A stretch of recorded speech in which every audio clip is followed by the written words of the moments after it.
Nadia Bedruhane Nyame Watu Ankasitne Beyedenkura Sobrano Yedimpoa Nan Swadu no day and kinda Nyame watu mi no shaya besine atumne humobro nadia bedruhane Nyame watum Ankasitne beyedenkura sobrano yedimpoa nan swadum no dien kinda Nyame watumi no shaya besine You never gave a promise that the journey will be easy. Your grace and mercy has brought me thus far. Your grace and mercy, it's what I need. Your grace and mercy has brought me thus far. Gave a promise that the journey will be easy. Your grace and mercy has brought me thus far.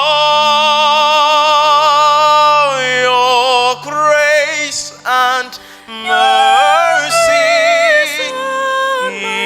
it's what I need. Your grace and mercy has brought me thus far. Dromoso, dromoso, dromoso, kemobonale. Your grace and mercy has brought me the grace and mercy.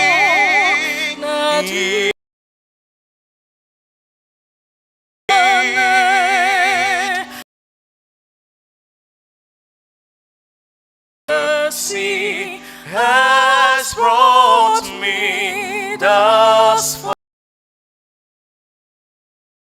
Oh, Dromonso,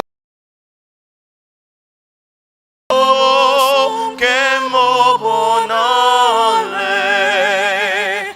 Your grace and mercy has brought me thus far. Your grace and mercy, it's what I need. Your grace and mercy, your grace and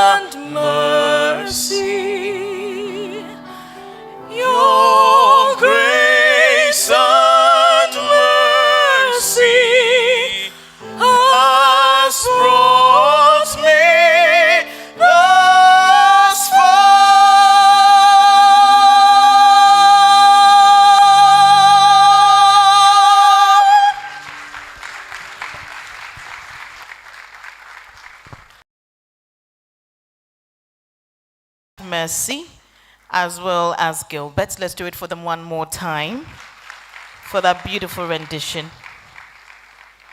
So to do, I'll invite the Deputy Director.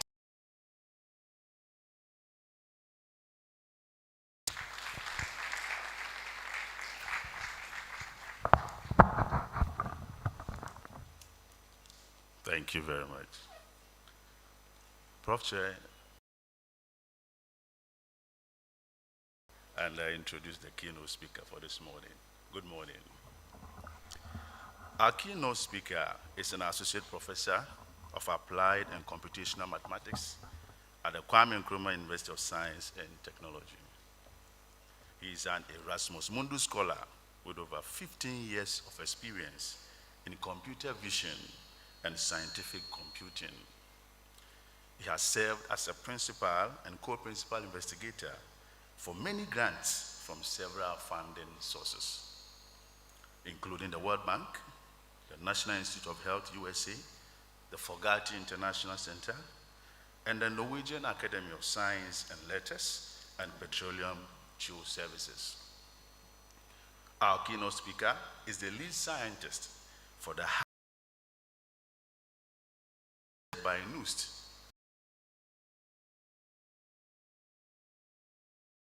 Institute of Mathematical Sciences, Ghana. He has worked with several, including the UN, UNESCO, and is also a member of the Citizen Cyber. He is the distributed computer for ACE World Bank.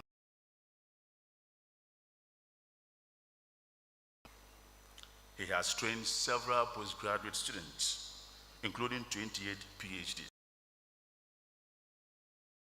Investigator for training students and faculty in scientific computing and industrial economics, biomedical data science applications in computational imaging,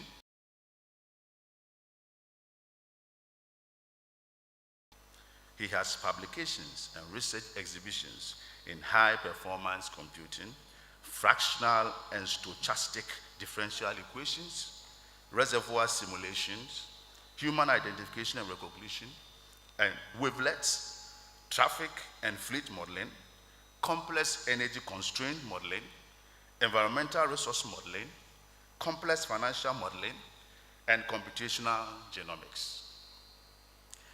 He is skilled in system automation, databases, data structures, sparse representations in redundant dictionaries, distributed ranking algorithms, and educational resource management. Our guest speaker serves as a university IT consultant for NUST for 3 consecutive times in 6 years. He was responsible for the technology mission of the university and led several cutting-edge projects for the university. He has also consulted and developed several application suites for automating various business processes, including schools, banks, hospitals, and financial institutions. He has led the network infrastructure set up in many countries, including Rwanda and Morocco, through the IBPS UNESCO e-library and infrastructure project. Our guest speaker has taught several courses, including structured thinking, mathematics for data science, scientific and technical computing, high-performance computing, imaging and computer vision, discrete structures, graph theory, machine learning, data visualization, nonlinear and stochastic optimization, numerical analysis, differential and integral equations. Ladies and gentlemen, with a rousing applause, I want us to welcome our distinguished guest speaker, Professor Peter Amwaku Irinchi.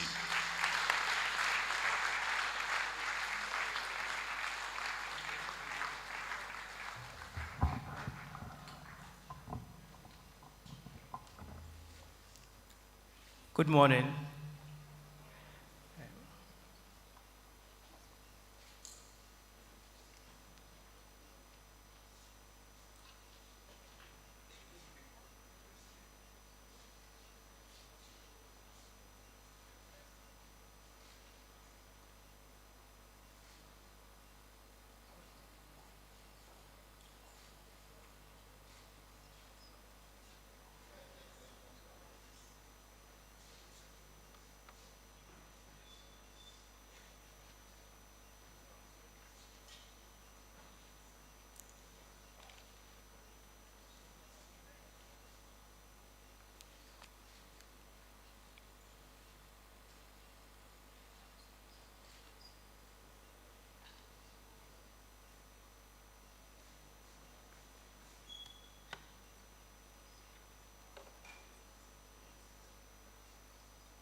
Good morning, ladies and gentlemen.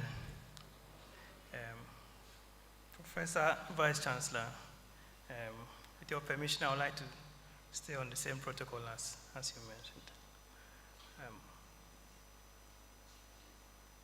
So I'm very happy to be here. Anytime I come to Cape Coast, I have a fond memory because for some of us, this is where our formative years started. I remember when I was in St. Augustine's College, anytime we had opportunity to come and do anything at all, whether it's for sports or quiz or anything, we wanted to rush and come to UCC to come and see whatever was happening here. So I'm very happy to be here to share with you some of the ideas and some of the concepts and how we can move forward as a university. So this morning I have a very seemingly simple exercise.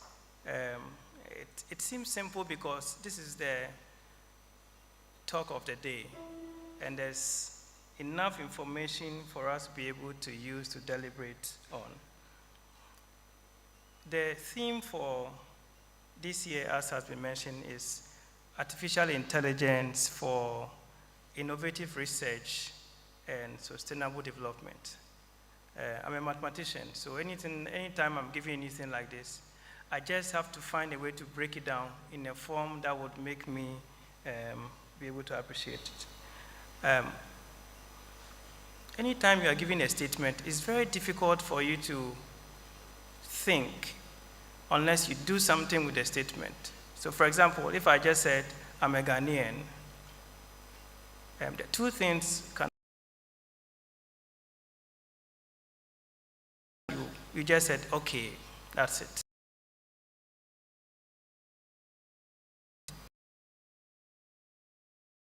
Why is he saying that he's a Ghanaian?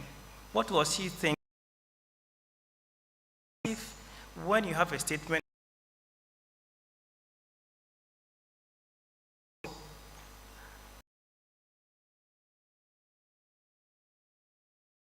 at least I can begin to think and share with you.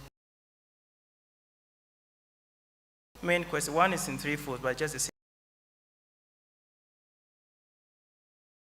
We hear it a lot, but what really is it? What is innovative research, or what I will call innovation research? And what is sustainable development? We hear it a lot, but what exactly is it? So that if it's very tangible to you, then you might be able to work with it. And if we're able to answer these questions, these are questions that starts with what. It means we must define them.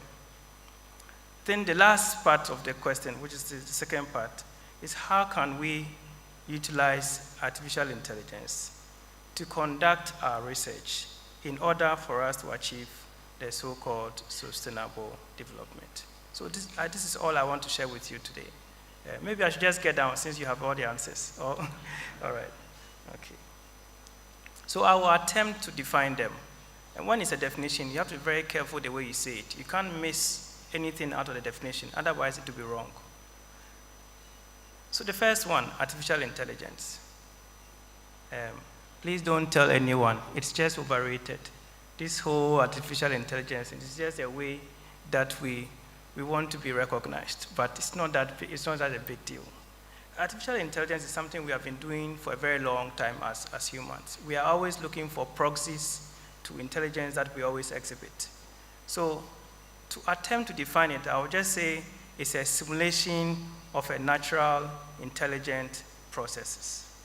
If you try to simulate a natural intelligence process, then you are exhibiting artificial intelligence. So as humans, this is basic, because that's all we do, only intelligence. But for machines to exhibit intelligence, you need to do a bit more work than just the way we take it for granted. So in this presentation, I have taken 4 things that normally we connect with as intelligent process. The first one is learning. Human beings learn. Sometimes even animals and plants, they exhibit this behavior, learning. The second one is reasoning. If a person begins to reason, we might just say that he's intelligent. Sometimes self-correction. Self-correction. If you ask me what my name is, and I just said Paul, and then I will remember that that's not my name, because in my memory, I was told that my name is Peter.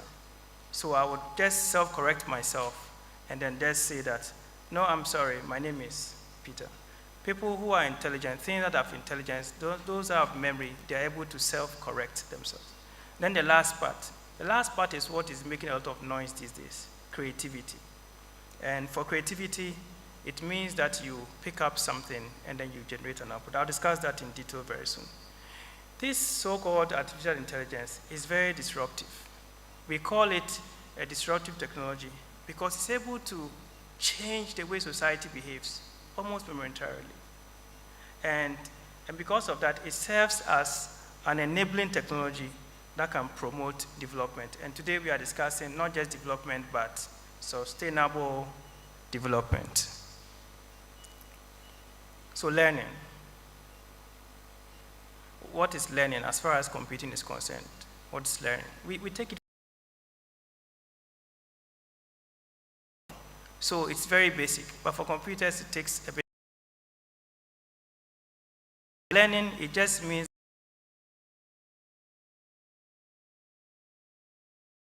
just rules on the data for learning. Rules just means algorithms. When you were in basic school or maybe in the primary school, you were told of functions. These functions are what we call the algorithms. When we list a lot of them together, we call them the algorithms. And so when you apply these rules to data, so that we say that you are learning. The second process is reasoning. Or the algorithm. Right means optimal, best, efficient algorithm. And so that you can get a desired outcome, then you say that you are reasoning. You are reasoning. You can reason wrongly, yes, but it will mean reasoning. Then I mentioned the self-correction.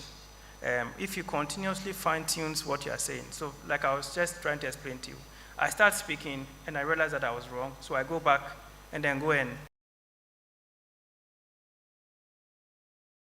anytime we do that, we say that we are self-correct. And in learning, you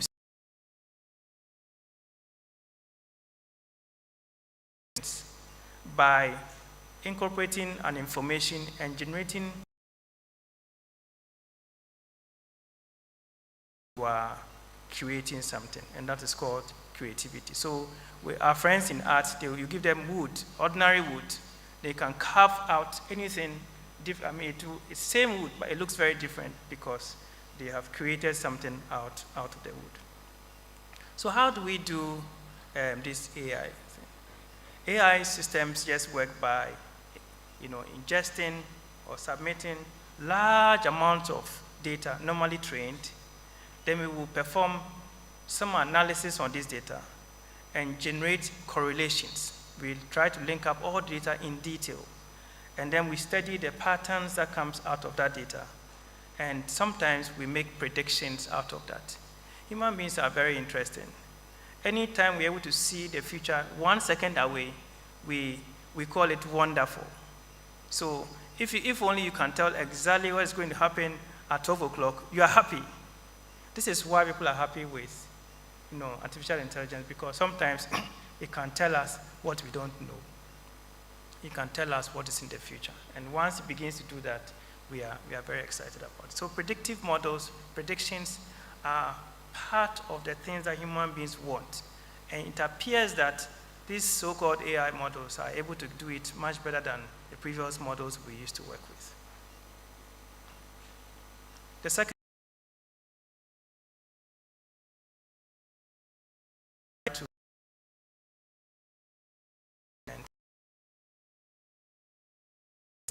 innovation is also a process. It's a process by which sometimes a domain or a product or even a service goes through a number of sub-processes. Like you sort of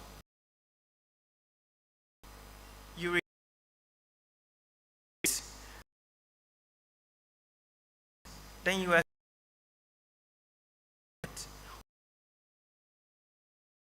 anytime you're able to take such a process and create a value out of it, you will see innovation. It's characterized by value. So if you're doing something and you cannot measure the value, you're probably not doing an innovation. But the innovation itself happens in a product development structure. Not simply means that you have a new solution out of an idea that you have. And then you go ahead to innovate. Innovation just, when you do that, it means you are innovating. And if you take this innovation and you create a product out of it from the beginning to the end, then you have a project.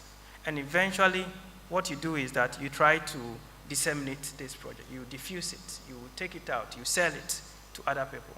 When you do that, it means that you have completed a product. Innovation doesn't happen these things because sometimes when we, especially those of us who are scientists, we don't go to our brothers in the business development, social scientists to teach us how to do this. So we have an idea, but we never finish. Sometimes we are disease and it's sitting on the desk, and we are hoping that somehow, magically, the product will get out. It wouldn't, because we haven't completed the process. So as research people, these are some of the key things that we need to consider when we are doing innovation and research. So in the term, we have innovative research, but I have changed a little bit, just to call it innovation research, because it's a bit easier for me to explain than to just say innovative. So there are two things that we will discuss. The first one is research. Anytime you are conducting a research, it's as if you are doing a very systematic investigation into a problem or a situation. And you intentionally identify facts, sometimes even opinion, that helps you to, or assists you in solving this particular problem or the situation. So based on what I described about the innovation, if you connect it to the innovation research, will just be simply defined as this. But normally there's additional components to it. You have to have a curious mind. So it's curiosity-led. If you're not curious, you won't be able to identify the details in the problem.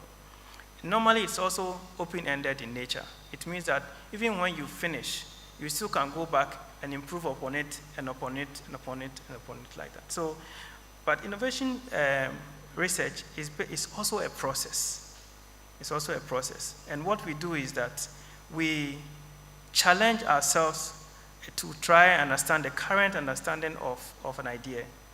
And then we try to stay connected or abreast with that trend whilst trying to practice or trying to create new knowledge out of it. In fact, you can't do research without creating new knowledge. So we hear this very often, that what is the knowledge that you have created? If there's no new knowledge, it means that there's no research.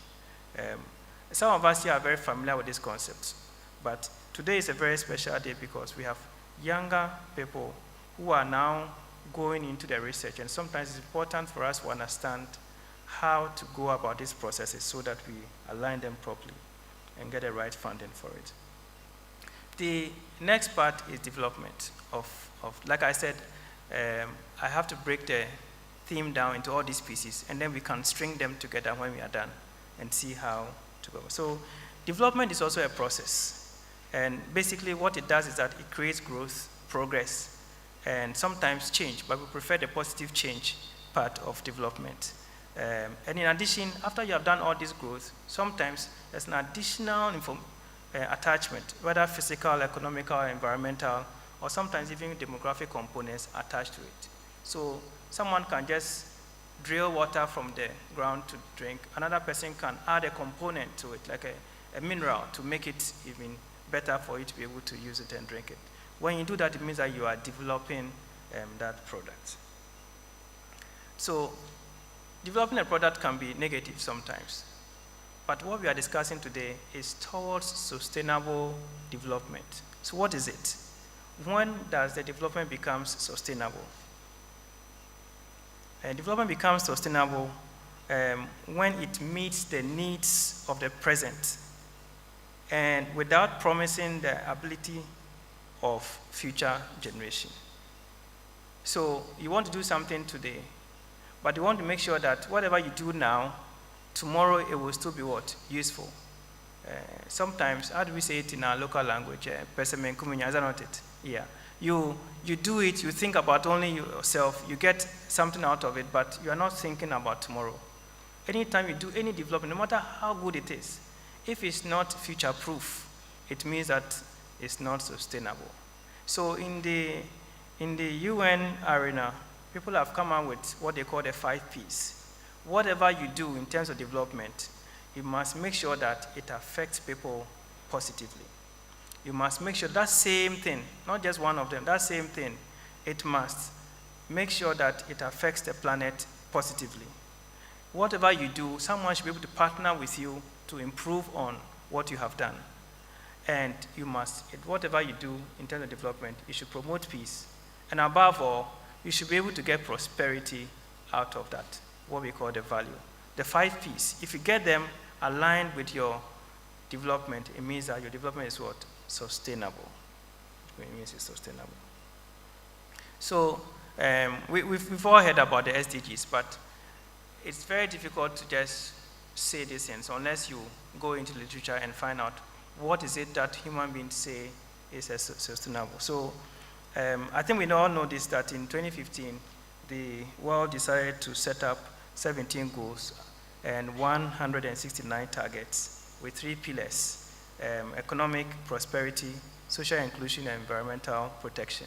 These are the 3 key pillars that they use. And the goal is to end poverty, fight inequality and injustice, and tackle climate change. You can see that this is coined from Millennium Development Goals and also from the 5 pillars that I just mentioned to you. Unfortunately, we are only left with 7 years to go, and we don't think we are very close to these targets as well. So it means that we must be smart. We have to begin to think smarter than we were doing before. We need catalysts, we need accelerators, things that can help us get there faster. We need to leapfrog, we need to jump and move into the space where we can solve the problem. And I think this is where tools like artificial intelligence comes in. This is the only time it comes in, to just come and accelerate or become a catalyst for development. So these are the 17 sustainable development goals. No matter what you do as a research person, I can assure you, whatever you do is inside here in these 17.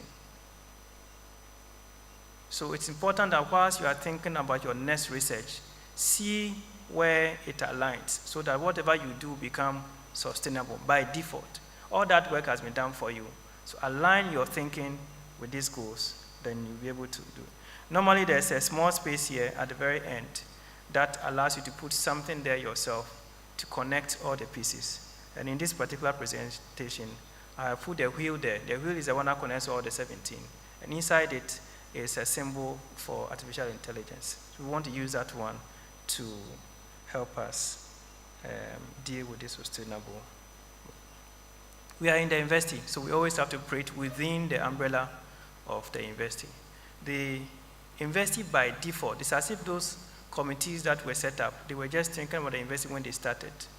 Everything in the 17 goals is linked with the university. In fact, without the university, it's not possible for the world to achieve those objectives. And the 4 key areas that we normally will consider, they are broad areas that covers all the 17. It's what we do every day: research, education, and you find ourselves in all manner of governance and culture as university, and also partnership. It's by default.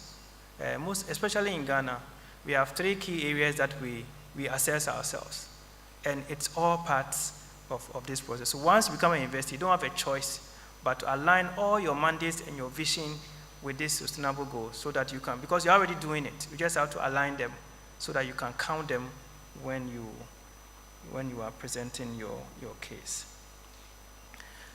For research, there are about 7 of them, of this, that are directly, sometimes you can relate to them directly or indirectly. The main one is 12, 14, and 17, having targets that are linked to the goal 9.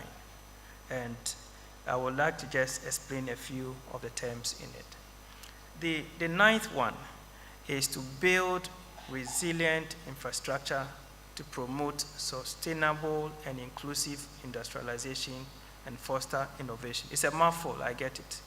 Yes. And this one is what universities, for example, like yours, would have to be targeting. If you don't put up the correct infrastructure, this AI thing, you will not be part of it. It will come and pass and go like the Industrial Revolution passed. All the other 4 revolutions, they all passed before we started thinking about it as a country. If we don't put up those infrastructure, we'll be out. It's not as expensive as people say it. But if you put up the correct infrastructure in an institution like university, because like I said, all the 17s are linked to us. So if you put up the infrastructure here, then you can leapfrog and then you can do all the work. The second one is hunger. Almost everything that is edible is as if it came from the university. If universities don't test them that this is edible, you can't eat it. If university says that there's X number of aflatoxins in the food, it will not be allowed to eat it. It's the universities that will have to research and figure out what you can do to make sure that there will be abundance of food for everybody to eat. But guess what AI can do? A farmer may be in the village and wants to know how to increase production. He's not gone to school. How do you translate that communication to that farmer? In the past, what we do, we call the ICT4D. A person would build some application, and then he would now have to communicate with that person. Now the farmer can just search for what they want, and they will get a response as it is. It's about time that those who work in this area start building what we call the generative AI models that allows you to communicate properly, sensibly, smartly with the farmer without even having human intervention, because human beings have tried and have been able to do it anyway. So there's no point in continuing to do it humanly when machines can do it better for us. The third one is good health and well-being. And the goal is to ensure that healthy lives and promote well-being. It's amazing what you can do in health.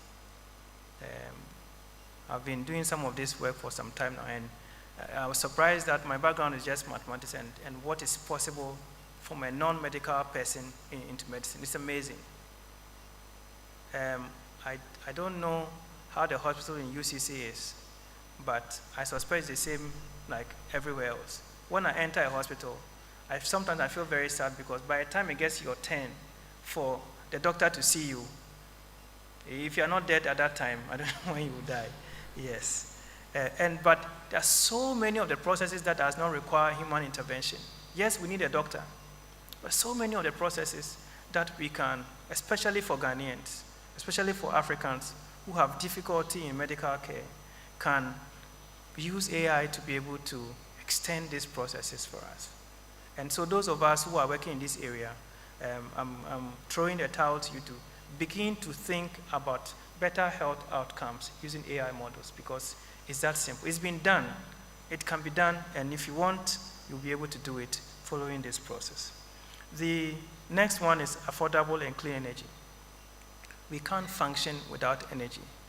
Energy is very expensive. So how do you make sure that the energy is affordable and yet sustainable?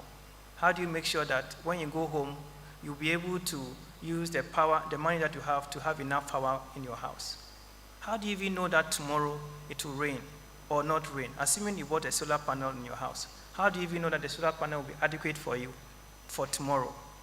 So we do something we call energy mixing. We're able to determine, for example, predict what tomorrow is going to be like, how much irradiation or sunshine you're going to get. And based on that one, we're able to determine how much energy we'll get from solar. And if it's not enough, then we'll buy, say, ECG grade and add it to it. This is a household implementation that we need to embark on. So those of us who are working on energy as researchers, begin to think in incorporating AI into your models so that you can solve some of these complex problems or seemingly complex problems that sometimes without AI you can solve it. The next one is Goal 12, sustainable consumption and production part. This is one of my favorites. We have models that can even predict gossip.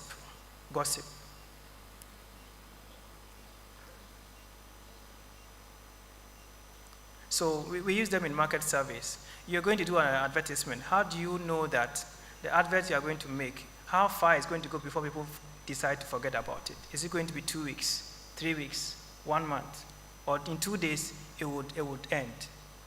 You can develop a model that allows you to make those predictions and even save some costs. Sometimes I see some people have an advert maybe on radio or on TV and it's running all year long, when in fact 2 weeks would have made the same impact.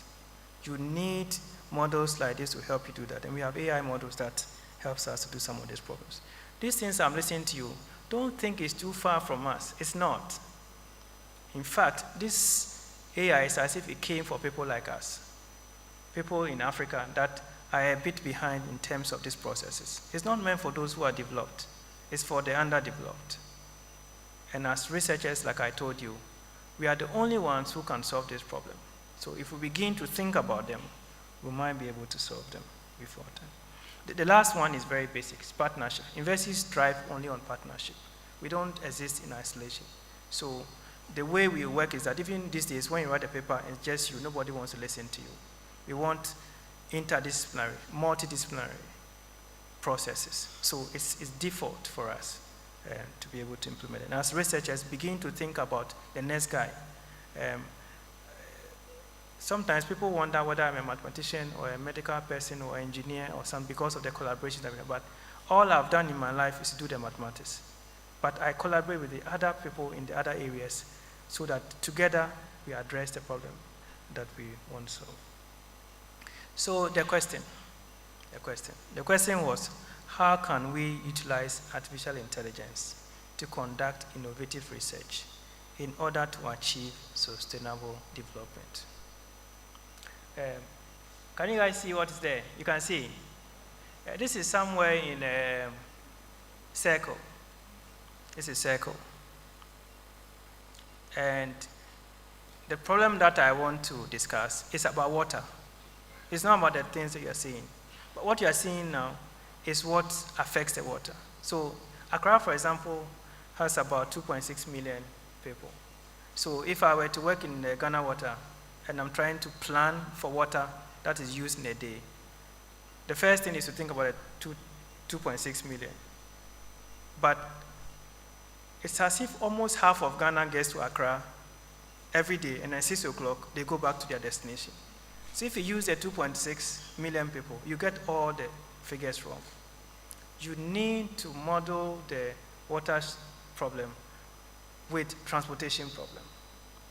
You need to be able to understand the vehicles that are entering Accra. What is the size of the vehicle? How many people are in that vehicle? What's the estimated capacity of the vehicle? So that you will know from between 8 o'clock to about 6 how many people actually come to Accra to drink the water in Accra. It seems very complex, but this is where AI models try very well. Once you're able to extract the data that you need, you'll be able to solve even complex problems like this.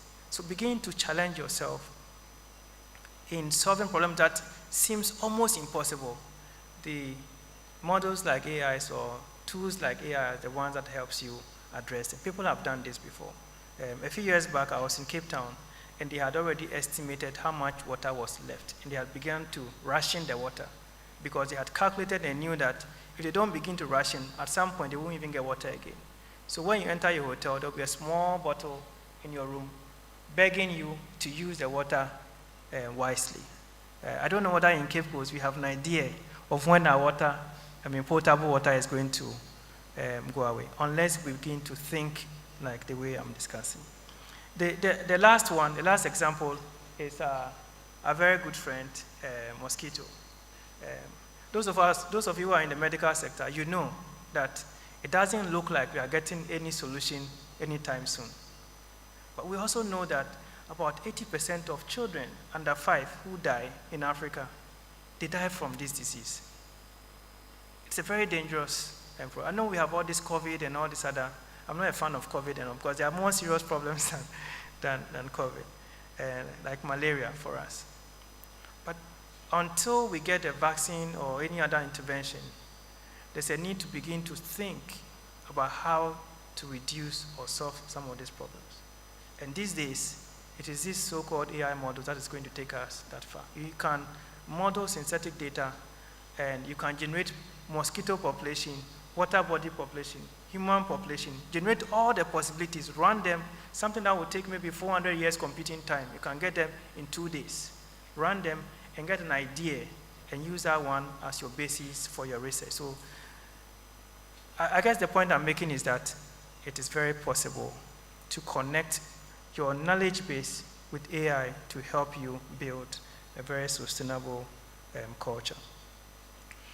Those of you who remember your mathematics very well, you used to draw some X domain and some Y domain, and they put some line in between, and they put some F on it, and then they will say this is a function. Remember?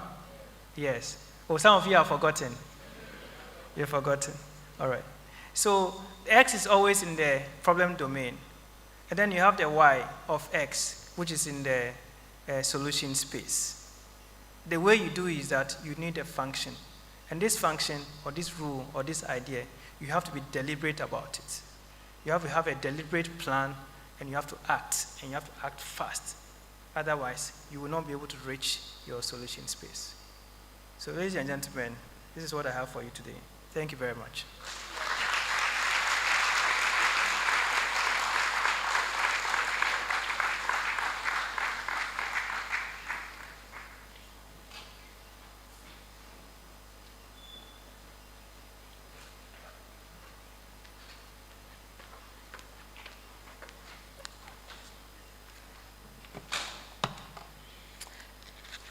I believe we can do it better for our guest speaker whilst our dignitaries resume their seats up on stage.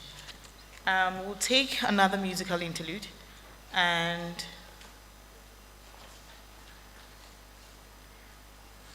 okay, Messi will take a musical interlude at this time, after which the presentation of awards will start. Messi will do us the honors, and Gilbert Crimson Barnes would be on the keyboards to support her. Mess is doing this with Gideon as well. Let's welcome the two of them.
watch us where we go,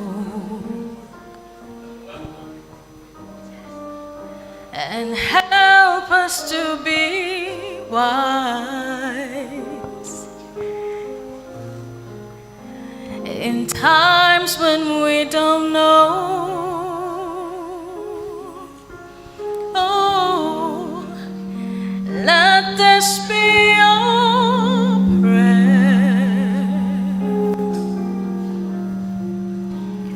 when we lose our way.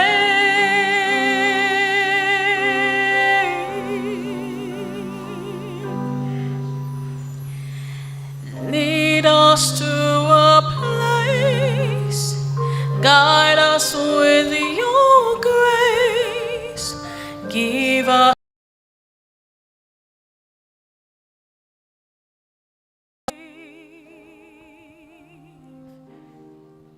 La luce che tu dai I pray we'll find your light nel cuore resterà. Hold it in our heart Ricordaci che when stars go out each night. eterna stella sei. Remind us where you are. Nella mia preghiera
Thank you very much, Mercy and Gideon, supported by Gilbert. It's time for the presentation of awards, and I'll be starting with the best researcher.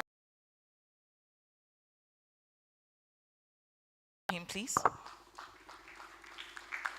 Prof, you'd have to descend. And the name of the first awardee on the list is Professor Samuel Kofi Tulashi. He's coming from the College of Agriculture and Natural Sciences. And the category is Best College Level Researcher. Let's do it for Professor Tulashi.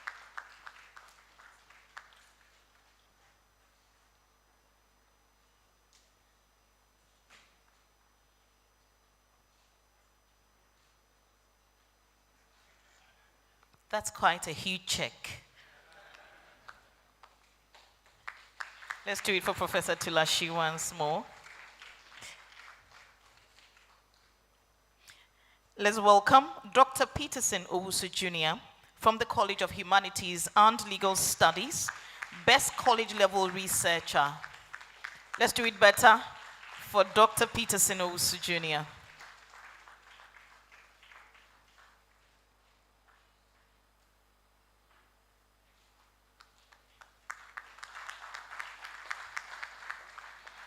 And the last for this category, Professor Ernest Tay. He's coming from the College of Agriculture and Natural Sciences, Best Evolved Researcher.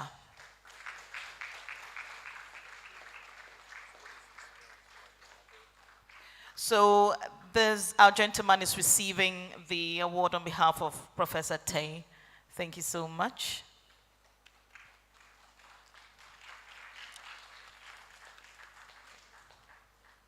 Thank you very much, Professor Isuman. I'll call on the Vice Chancellor, Professor Johnson Yakubu, to help me with the next set. And this is contributions to the 2021 Scopus output and research income for the Times Higher Education 2024. And the top three highest one first, Dr. John Hagan, College of Education Studies. Output is 33 publications. Dr. John Hagan.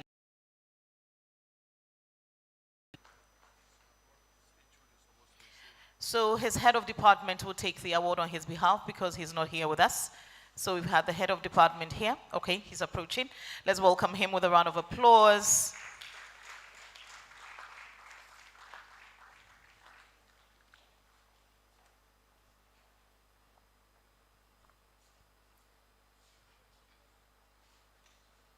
Thank you very much, sir.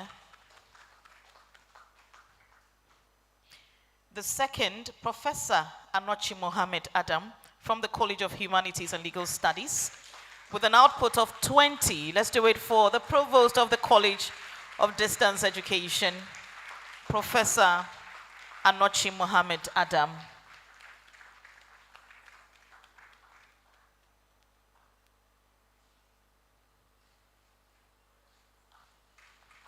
Thank you very much. Let's welcome Professor Eugene Kufoma Fodate from the College of Humanities and Legal Studies with an output of 13. Let's welcome the Dean of Students Affairs, Professor Eugene Kufoma Fodate.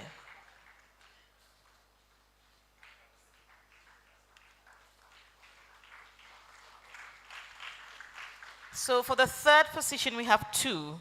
Professor Emmanuel Kwesi Abu is from the College of Health and Allied Sciences with an output of 13.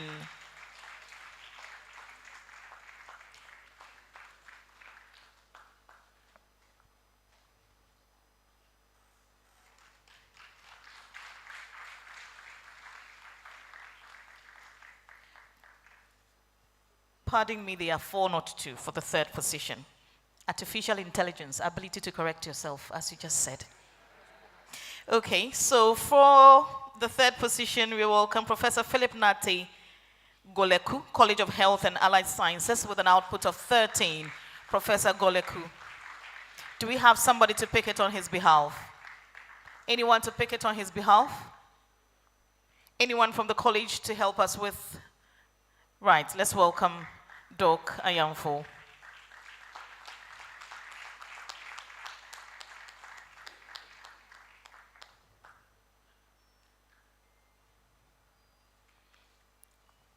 Thank you very much. Dr. Sechikwamina Dixon, College of Health and Allied Sciences, with an output of 13. Let's welcome Dr. Dixon.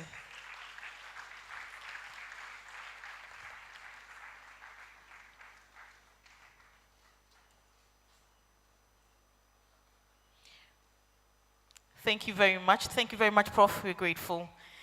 Let's welcome Professor Domoni Dabere Kumpoli, former Vice Chancellor, to help us with the next set.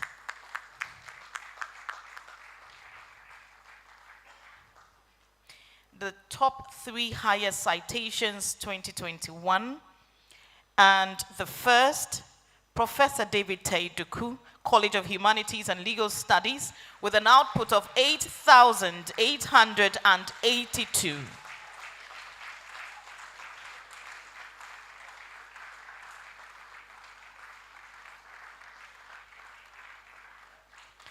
Professor Doku, Director of DRIC, UCC. Second, Professor Kofi Amega. He is with the College of Health and Allied Sciences with an output of 3,165.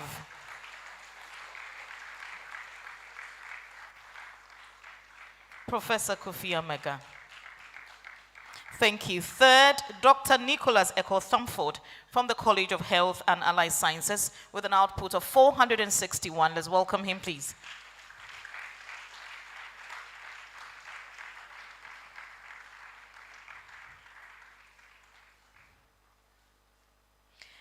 No, Prof, you're not done yet. No, you're not. So the top 3 highest research income. First, Dr. Francis Kumi, College of Agriculture and Natural Sciences.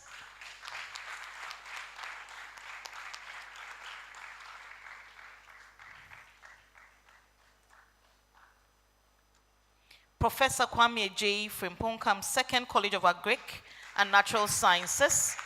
It's going to be picked on his behalf.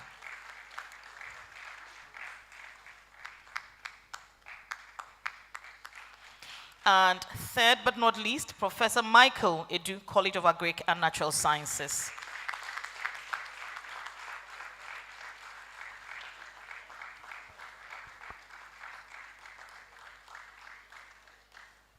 Thank you very much, Prof. I'm grateful. Ladies and gentlemen, help me welcome Professor Gatampia to help me with the next set of presentations. And this is under the Research Support Grantees.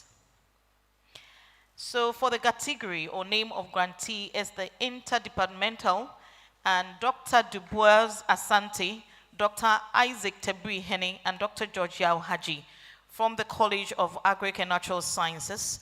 Their project titled Toxicological Profiling of Illegal, Artisanal, and Unregulated Small-Scale Mining Polluted River Bodies in 4 regions of Ghana. Let's welcome him as he speaks this award on behalf of his team.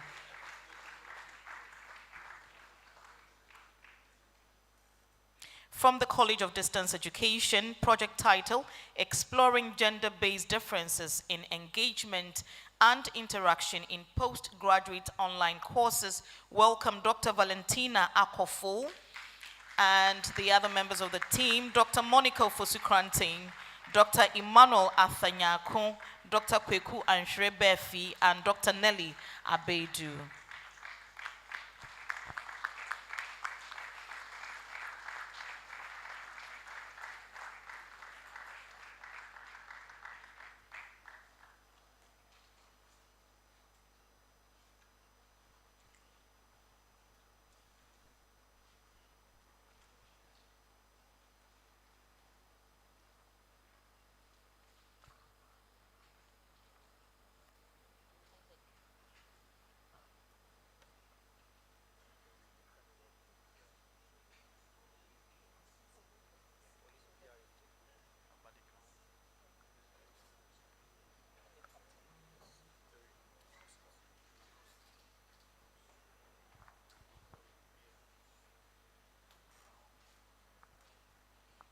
Okay, thank you very much. Kindly note that when we call out the names of the group, You can individually come to pick the award, but it will be the PI only who will pick the award on behalf of the group. The members of the group can come along, but it's the PI only who would pick the award on behalf of the group. So the next one is coming from the College of Education Studies, project title, Attitudes Toward Artificial Intelligence. I'll stop there. The name is Dr. Jacob Owusu-Safo, Dr. Gloria Techi-Donko. Let's welcome them.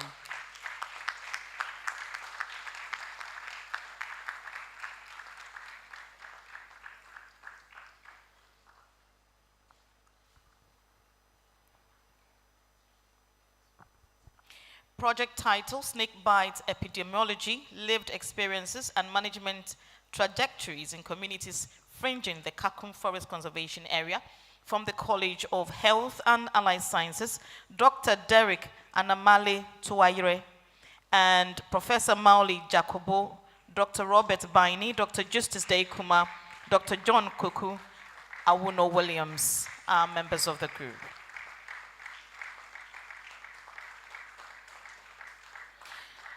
From the College of Humanities and Legal Studies, the project title, Power, Rights and Conflicts in Community Mining in Ghana, a rebranding of Galamsey, and the recipient, Dr. Sabina Apia Boateng, and we also have Dr. Richard Opon Intri, Dr. Bukari Kaderi Bukari, Dr. Razak Jaha Imoro, Dr. Musa Dankwa, and Mr. Richard Ametefe. Thank you very much. Now to group led. From the College of Agriculture and Natural Sciences, the project title is Enhancing the Quality of Cowpea Flour and the Acceptability in Existing and Novel Food Products, and Dr. Nazir Kizi Hayford with Professor Aaron Tete Asari, Dr. Jerry Ampofu Isiama. If we have them here, they can join in to pick the award. Dr. Salifu Seydulari, Dr. Christiana Udumahud, Dr. Rosemond God Bless Dazi, Mr. Bafoche Asante, Ms. Claudia Asante-Wajima, and Mr. Joshua Akansen.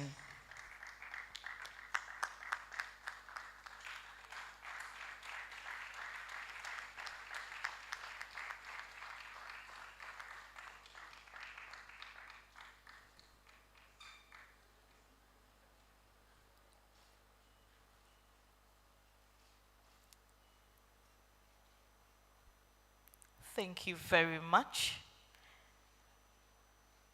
The next, coming from the College of Agriculture and Natural Sciences, evaluating the potential of stigmasterol as a scaffold for novel antidepressant drugs, and the recipient, Dr. Robert Peter Baini, with Dr. Ernest Obese, Dr. Isaac Tebri, Hene, and Dr. Isaac Atta. If we have them here, they can come forward and pick the award. Let's welcome him while he comes up to take the award on behalf of the group. The applause don't sound exciting.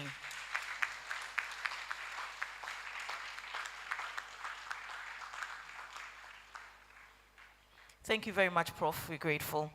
Let's do it for him whilst he takes a seat, and welcome Professor Nelson Boa, former Pro-Vice Chancellor, UCC, to help us with the next set. Let's welcome Prof.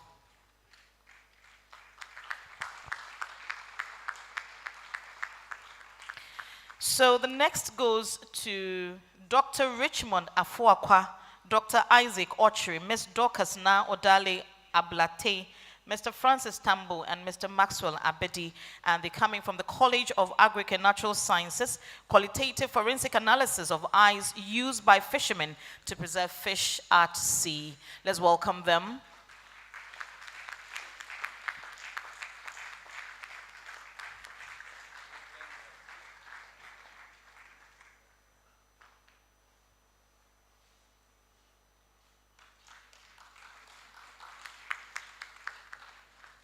The next would go to a group coming from the College of Agriculture and Natural Sciences, assessing cortisol expression as a biological correlate of abuse among victims of intimate partner violence in Ghana.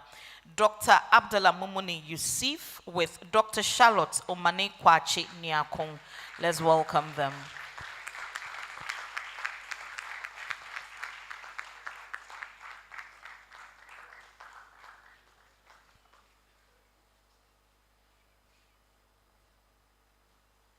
Thank you very much. From the College of Distance Education, the project title, Coordinators, Leadership Styles and Quiet Quitting Behaviors of Course Facilitators in Distance Education, Dr. Samuel Yao Ampofo, Dr. Vera Ahing, and Dr. Michael Boache Yadom.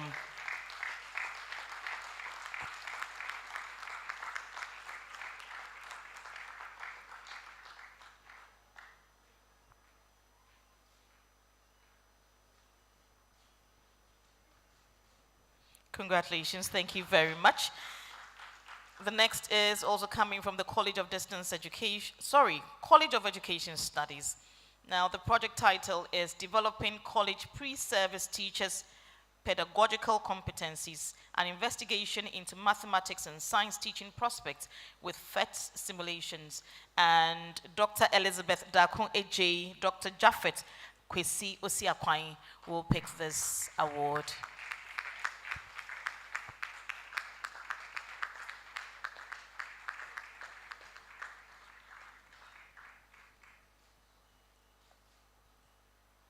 From the College of Education Studies again, project title, Associations Between the Mathematics Classroom Learning Environment, Self-Efficacy and Problem-Solving Abilities of 8th grade children, post-COVID-19 evidence from Ghana, and Dr. Ebo Amua, Dr. Edmond Kwesi Agomeda will pick this award. Let's welcome them if they are here.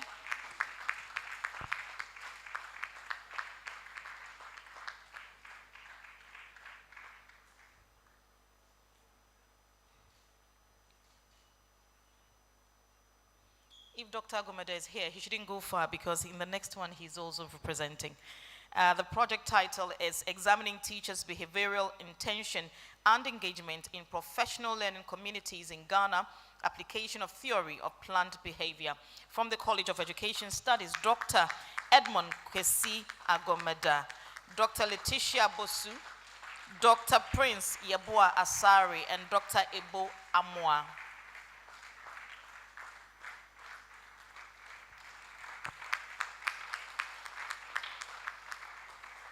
Thank you very much. Thank you very much, Prof. We're grateful. Thank you. Let's welcome Professor G.K. Theodro, former Pro VC, to help us with the next set of awards. Let's welcome him as he comes to join us up here. And the project title is Assessing the Potential Utilization of Sorghum and Bambara Beans Flour in Bread Production, from the College of Health and Allied Sciences. Let's welcome Ms. Gifty Williams, Dr. Nana Mafrimpoma Ijapon, Dr. Jessica Ayensu, and Professor Christiana Insia Asamoah. Let's welcome them.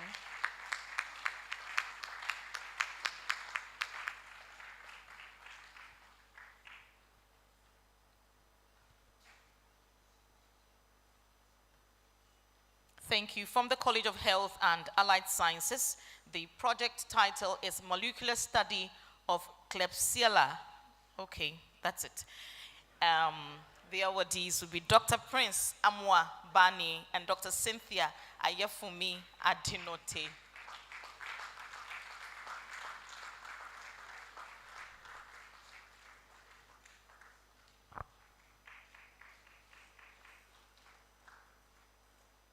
From the College of Health and Allied Sciences, co-creating self-management support for adults living with sickle cell, insights from nurses and patients, and Dr. Andrew Ej Duri and Dr. Christian Makafui Bosu and Dr. Susanna Abba Abraham will pick this award. Let's do it for them.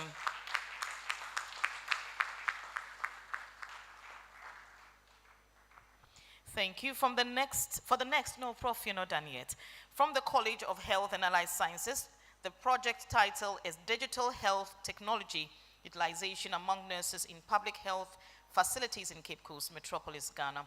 A mixed method design, Dr. Nathan Kumasenu Mensah and Mr. Godwin Ajakba. If they are here, let's welcome them as they come to pick this award.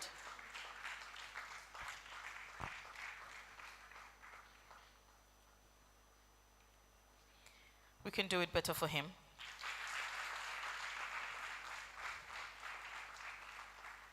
The next is coming from the College of Humanities and Legal Studies, Building Peace Between Farmers and Fulbe in Northern Ghana through Village Savings and Loans Associations. Dr. Kaderi Bukari is picking this award with Dr. Sabina Apia Boateng. Let's welcome them.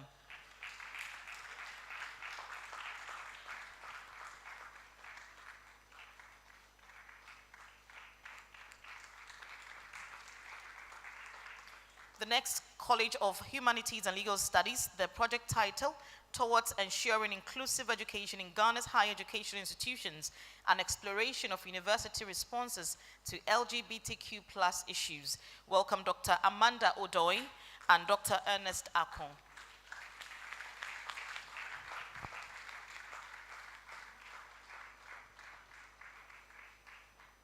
The next, For Better, For Worst in Ghanaian Marriages, the place of communication in resolving marital tension, College of Humanities and Legal Studies, Professor William Kudom Jesse, Mr. Isaac Newton Nyatuame, and then Mr. Jonah will pick this award.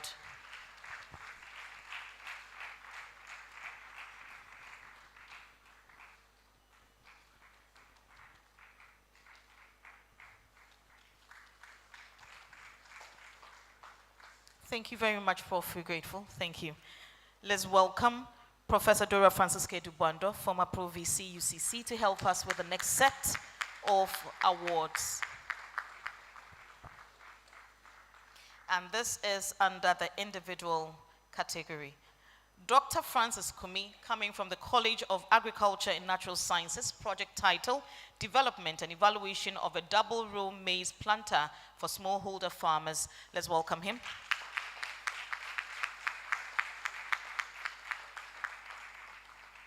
From the College of Agriculture and Natural Sciences, the project title is Synthesis and Characterization of Zoolites from Rice Husk Ash and Kaolin Clay for the Purification of Water. Welcome Dr. Samuel Tete.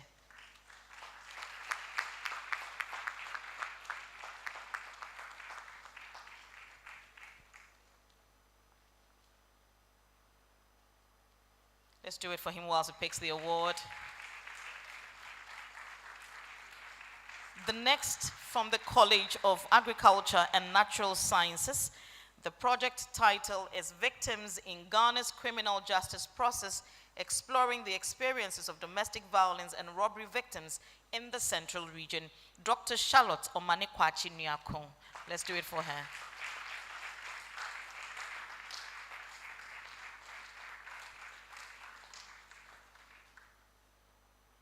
Project title, Teaching and Learning of Science to the Visually Impaired in an Inclusive School, Included to Improve the Included to Exclude.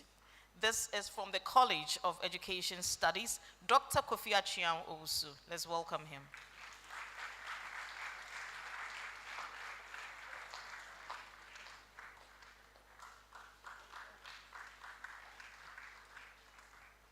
The next, College of Health and Allied Sciences, project title, Managing Anemia in Pregnancy with Traditional Medicines, Experiences of Midwives and Women in the Cape Coast Metropolis. Dr. Theodora Dedo Azu.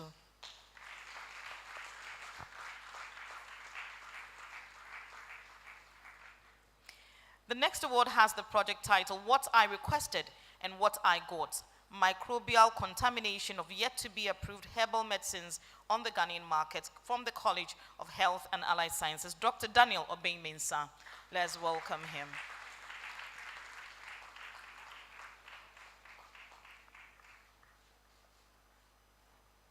The next award has the project title, Isolation of the Antimicrobial and Wound Healing Compounds from the College of Health and Allied Sciences, Dr. Akosia Dufie Ankoma. Let's welcome her.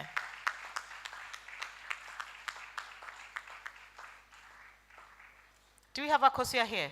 Right, let's do it for her while she comes.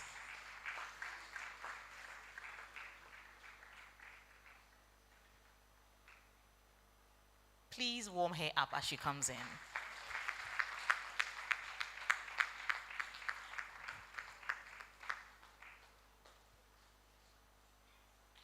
Thank you very much, Prof. Thank you very much, Akusia. Let's do it for Prof while she takes her seat. And we'll welcome Professor Davis, Provost of the College of Education Studies and acting Pro-Vice Chancellor, to help us with the next set of awards. Let's welcome Professor Davis, please.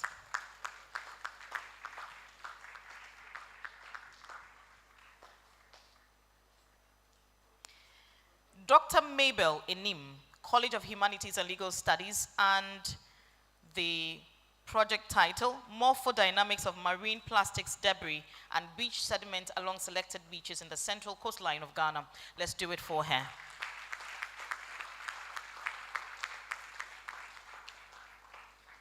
This is under evidence synthesis, and the College of Health and Allied Sciences is where this project title is coming from.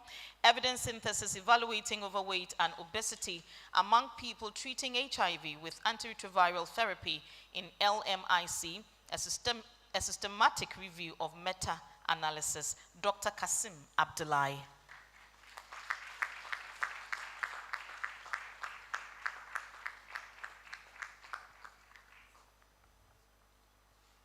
Congratulations, Doc.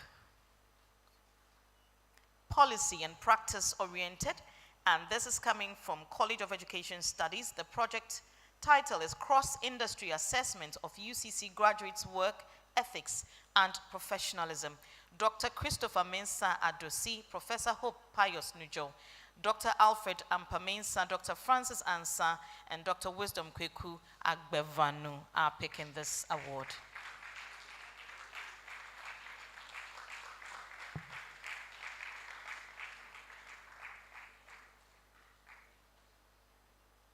So for the non-teaching category, from the Sam Jonah Library, the project title, Information Commons, a Catalyst for Research Productivity. Let's welcome Dr. Gloria Techidonko, Dr. Diana Etiase, and Dr. Donatus.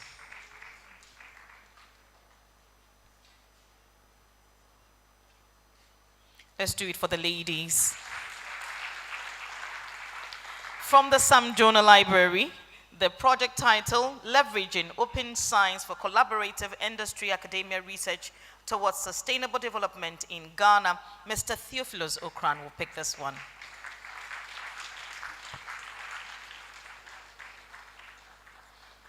Congratulations, Mr. Okran. Thank you so much. The next has the project title, Improving Distance Education in the University of Cape Coast, the Role of Virtual Reality. And from the Sam Jonah Library, once again, Dr. Osman Imoru, Dr. Kweku Anshre Befi, and Dr. Valentina Akofo.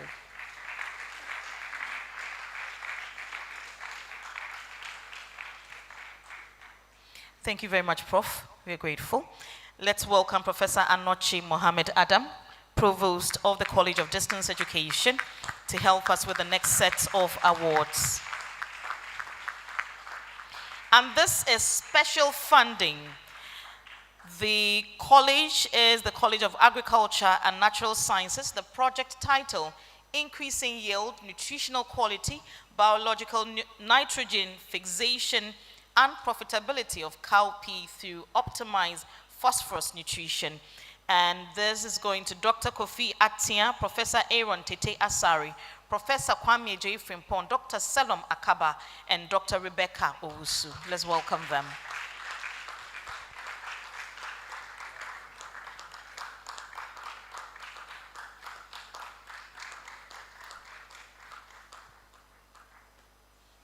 Congratulations. The next, from the College of Distance Education, the project title is Dual Process of Student Support Services and Distance Learners Adjustments and Outcomes. Dr. Vera Ahin, Dr. Samuel Yao Ampofo, Professor Paul Nyagome, Dr. John Ekolai, Mrs. Rebecca Donko.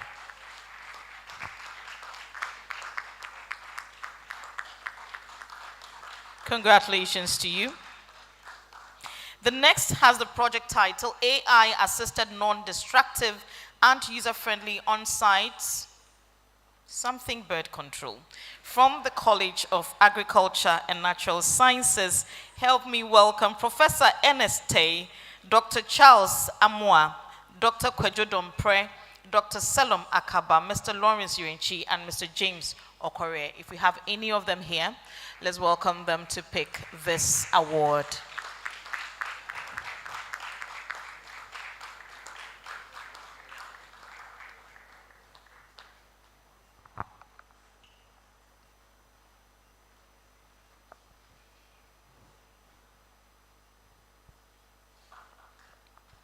Congratulations. The next award has the project title, Evaluation of Different Spacing on Exportable Sizes of Orange Flesh Sweet Potato in 2 agrological zones in Ghana. From the College of Agriculture and Natural Sciences, let's welcome Dr. Josiah Wilson Techimenson, Dr. Emmanuel Ojiri Edu, and Dr.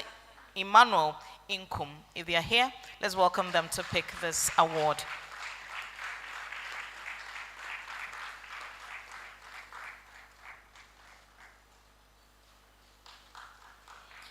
Congratulations, thank you very much.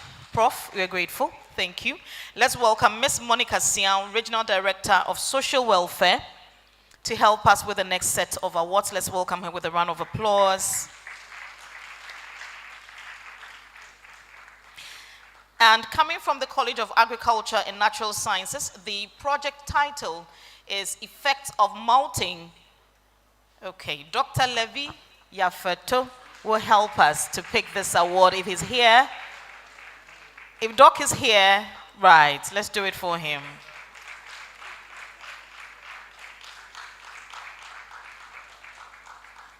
Forgive me, sometimes the names I'm seeing, I'm not familiar with them. That's why I skip. So the next project title, Chemical Profiling, Metabolomics Analysis and Medicinal Potential of Edible Bofro and Ahatau Ebu potion, from the College of Agriculture and Natural Sciences, Dr. Caleb Agbale, Professor Samuel Kofi Tulashi, Professor Kweku Dakwa, Mr. John Ochiri, Dr. Kojo Sechi Akwa, and Dr. Emmanuel Oluwa Boshola. Let's do it for them.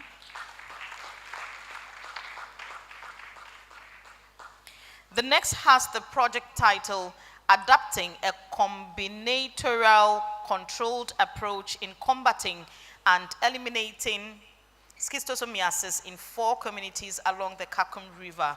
From the College of Health and Allied Sciences, welcome Dr. Kwame Kumiasari, Dr. Akwesi Anyamfo, Professor Samuel Che, Dr. Godwin Kwachinyako, and Dr. Justice Afrifa. If they are here,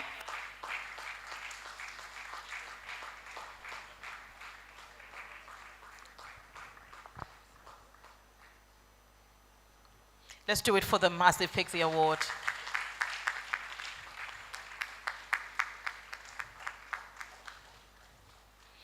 And the final one under this category, coming from the College of Health and Allied Sciences, the project title, Brain and Behavior Changes in Diabetes Mellitus Rat Model, Impact of Metformin and Artesunate on Micro-RNA Genes and Epigenetic Markers.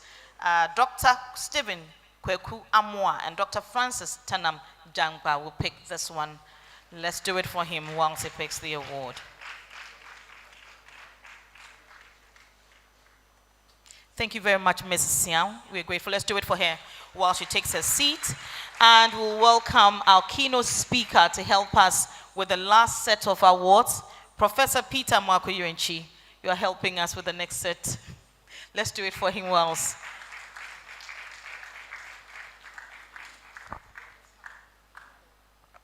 Let's do it for fourth. Okay, great. So this is Drake 10th anniversary.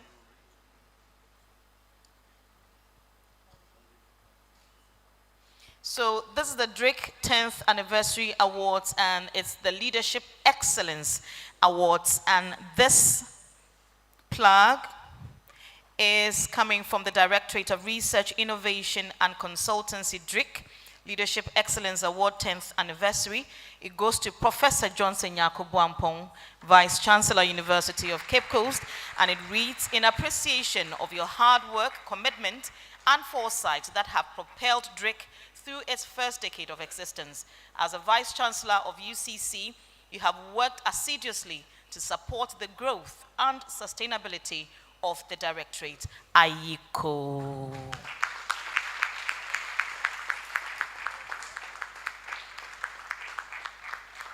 And Professor Johnson Yakubu is Vice Chancellor. He has been from 2020 till date. Thank you very much, sir. The next, Professor Joseph Gatti Ampia, former Vice Chancellor from 2016 to 2020. Let's applaud him whilst he comes down. And he reads, in appreciation of your hard work, commitment, and foresight that have propelled DRIC through its first decade of existence. As the Vice Chancellor of UCC, you worked assiduously to support the growth and sustainability of the Directorate. Ayiko, Prof.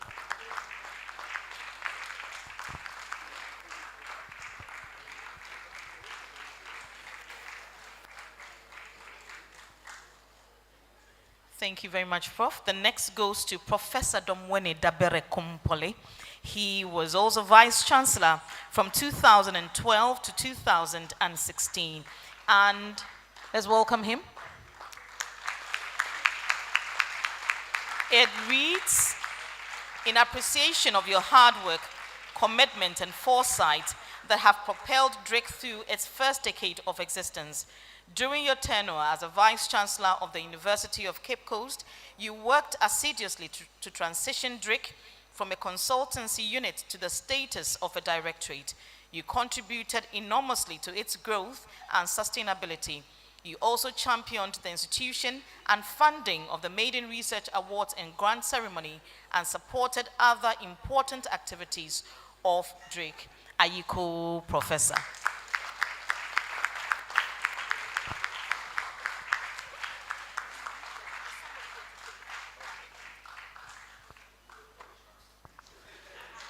Let's do it for Professor Domwene Dabere Kumpale.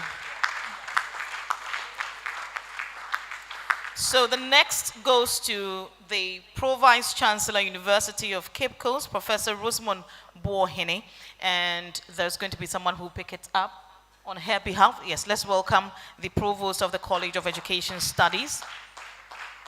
And it reads, in appreciation of your hard work, commitment, and foresight that have propelled DRIC through its first decade of existence. As the Pro-Vice Chancellor of the University of Cape Coast, you have contributed enormously to the growth and sustainability of DRIC. Your exemplary leadership in helping to steer affairs at the Directorate in your role as the chairperson of the DRIC Management Committee is deeply appreciated. Ayiko, Professor.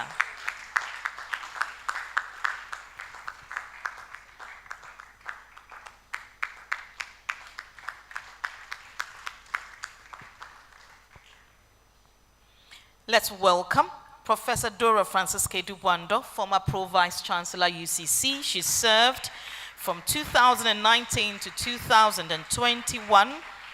And it reads, in appreciation of your hard work, commitment, and foresight that have propelled DRIC through the first decade of existence.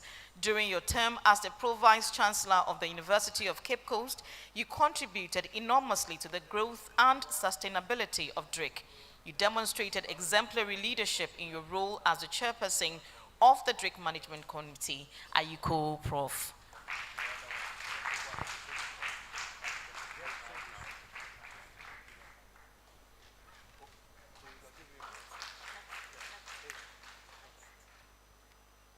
So the next, thank you very much, Prof. We're grateful. Let's do it for her while she takes her seat. Let's welcome Professor George Kwekutoku Odro, former Pro-Vice Chancellor. It doesn't. Okay. Former Pro-Vice Chancellor, 2016 to 2019. Let's do it for Prof. whilst he comes to receive his citation. And it reads, in appreciation of your hard work, commitment, and foresight that have propelled DRIC through its first decade of existence, during your term as the Pro-Vice Chancellor of the University of Cape Coast, you contributed enormously to the growth and sustainability of DRIC. You demonstrated exemplary leadership in your role as the chairperson of the DRIC Management Committee. Are you cool, Professor?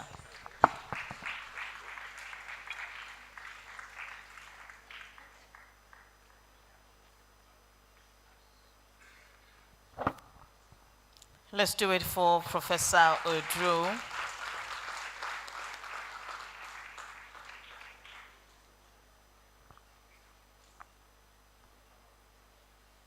Let's welcome Professor John Nelson Bois, former Pro-Vice Chancellor from 2013 to 2016. Let's do it for Professor Nelson Bois.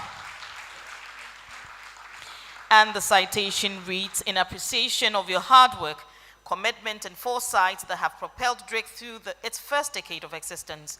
During your term as a Pro-Vice Chancellor of the University of Cape Coast, you worked assiduously to support the Vice Chancellor in transitioning DRIC from a consultancy unit to the status of a directorate and contributed enormously to its growth and sustainability. Congratulations, Prof. Ayiko.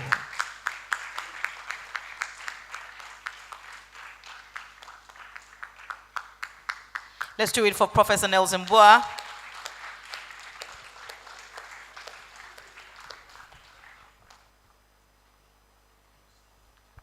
The next will go to Professor Frederick Ato-Ama, former director of DRIC UCC. He served from 2019 to 2022, and Mrs. Ama will pick this on his behalf. Let's welcome her.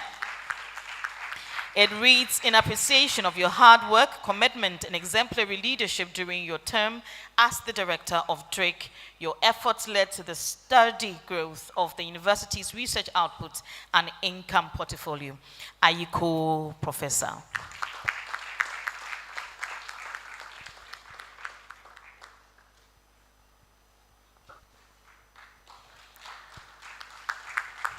Thank you very much. The next goes to Professor Samuel Kobna Inim, former director of DRIC. He served from 2016 to 2019. Do we have a rep to pick it up for him?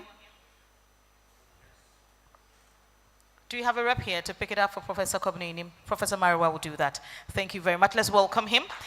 And the citation reads, in appreciation of your hard work, commitment, and exemplary leadership during your term as the director of DRIC, your efforts led to the sturdy growth of the university's research output and income portfolio. Ayiko Professor Kobna Inim.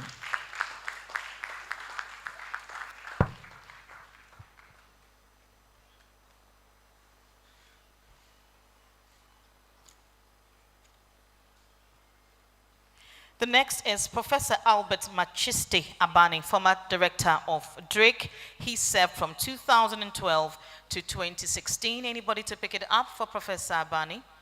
Do we have a rep here? Professor Mariwa.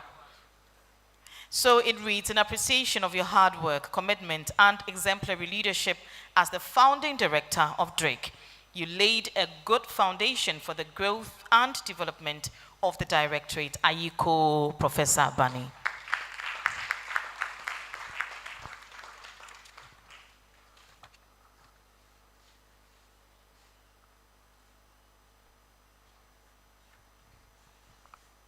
So the final one, and it goes to Professor David Kofi Isuman. He was Deputy Director of DRIC from 2013 to 2015. And it reads, Leadership Excellence Award, 10th Anniversary, Professor David Kofi Isuman, in appreciation of your exemplary leadership during your term as a Deputy Director of DRIC. You demonstrated hard work and commitment in supporting the activities of the Directorate. Ayiko Professor Isuman.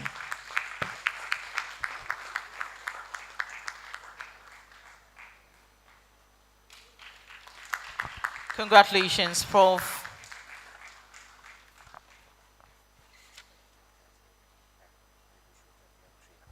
Thank you very much, Prof. Let's do it for our keynote speaker.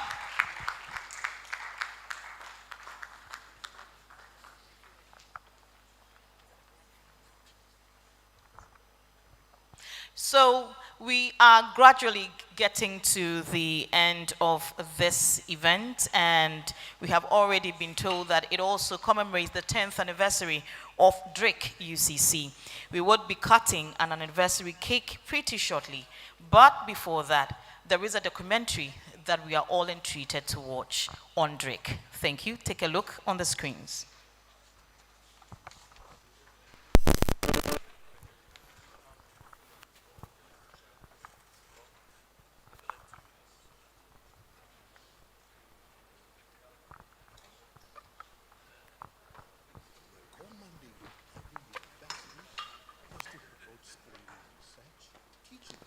And use advocacy as a tool to empower the society.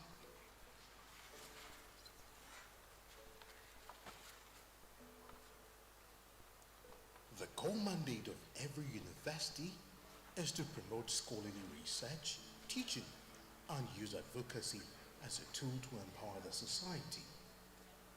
The University of Cape Coast, as it marks its relentless pursuit of knowledge, creativity, and transformation, saw the need to establish the Directorate of Research, Innovation, and Consultancy (DRIC) to champion and lead the research arm of the University of Cape Coast.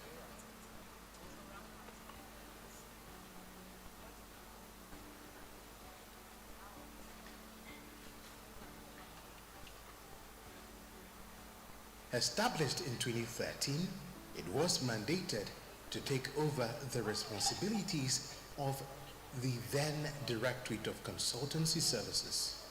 Over the years, the Directorate has given birth to countless research projects that have shaped our understanding of the world, improved our lives, and ignited innovation in every corner of society, including making the University of Cape Coast an enviable university in the eyes and minds of the world with its eye-catching achievement over these past 10 years. The impact of this directorate reaches far beyond the walls of the university. Its research has fueled advancement in healthcare, agriculture, education, and so much more, touching lives and communities. Achievements aren't always a one-way pattern. It is a succession of relentless efforts by many who have made very tremendous sacrifices, and it has yielded the expected results, but continuum is a tough aspect of leadership. Currently, Professor Deku has also led the charge to improve upon what his predecessors did. We have been breaking grounds.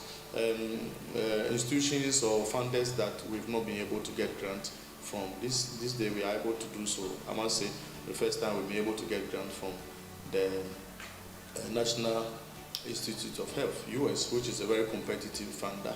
So we've been breaking grounds also in the area of grant making, but we need to up our game a bit more in that area. And then, of course, ultimately, we've emerged. We've emerged as the #1 university in Ghana, #1 university in West Africa. 2 years ago, we've emerged as #4 in Africa. Last year, we emerged as #4 in Africa. This year, the announcement, which runs up to next year, we've emerged as #7 in Africa. So these have been great achievement that the directorate has chalked. And I should say, it's not just the directorate, it's a collective effort of staff, student, management, stakeholders of the University of Cape Coast. So we've been able to provide some policy guidelines that support the activities of research, innovation, and consultancy. We've been able to train staff in the area of research and grant making. So every year we organize several capacity building activities for the staff. And we can say that we are seeing the impact of that on the number of publications that the staff are bringing out, especially academic staff. Our publication in the what we call Scopus Index Journal. Our publications have increased over the years. Now we are doing close to 1,000. But it wasn't an easy feat. It came with its own encumbrances.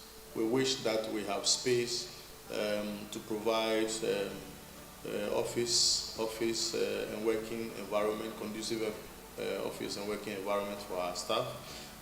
Also for our PIs, the principal investigators, who have students they are working with, graduate students they are working with, they have research fellows that are working with. We wish we could provide some space, working space for them to be able to do their work very well. We are grateful to management for locating us to this new administrative building, but we are looking forward to having a bit bigger space for training, for hosting visiting scholars, for hosting our graduate students who are on project, and so on and so forth. So the major has been the issue about the space to work with. Professor Frederick Atuama, whose phenomenal efforts cannot be underestimated, the books of Drake also mentions some of his achievements amidst the challenges he faced as the then director of Drake. I think that it is pertinent on my part to indicate that even though I was a director, these achievements cannot just be ascribed to me, but it's a collective or joint achievement. But then you need leadership to drive the process, and I happen to be the leader at that time.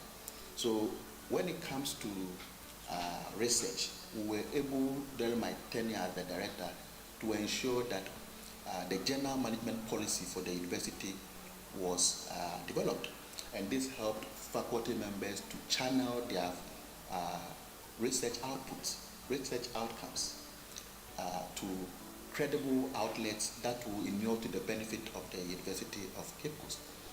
And then I also led the development of the first ever UCC intellectual property policy. This policy concerns the generation, and then it talks about the application, and then it also talks about the protection of intellectual property of faculty members. We know that faculty members are involved in research with internal stakeholders and external stakeholders, but then the intellectual properties, particularly patents, copyright, and other rights that they have generated, needs to be protected so that the benefit will accrue to them. So I led that process of developing the first ever intellectual property policy of the University of Cape Coast. It is very clear that the Directorate of Research, Innovation and Consultancy at the University of Cape Coast has redefined what's possible in academia. As the director of Drake, I'm happy to say that I led the university into our first entry, that is the Times Higher Education World University Rankings, where we ensured that the university will benchmark its achievements, its research acumen, its research output, outcomes, and impact with universities across the globe that are also research intensive or comprehensive in outlook. And I'm happy to say that our achievements when it comes to the Times Higher Education World University Rankings, the first 2 years, and even for the past 3 years, the 3 consecutive years that we have been ranked, is unprecedented in the annals of higher education in Ghana. They have reshaped and couched a huge niche for itself as a university that embraces quality and impactful research. The question then is, would this be the end of their dream, or they rely on the laurels forever? Professor Atuama sees the future as an interesting perspective that starts today. Yes, the future of Drake is definitely bright, but my notion of futuristic thought is not temporal or time related. My notion of the future is that the future is here with us now. So now is the future, and I believe that Drake is in good hands. The future is definitely bright.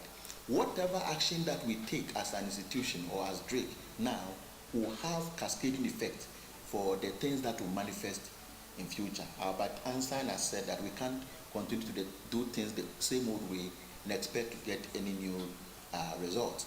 That means that all the quality mechanisms and the processes that we know are useful and are impactful for us to really engage in are things that we must consolidate and expand to ensure that we are responsive to the 21st century challenges that universities across the globe are facing.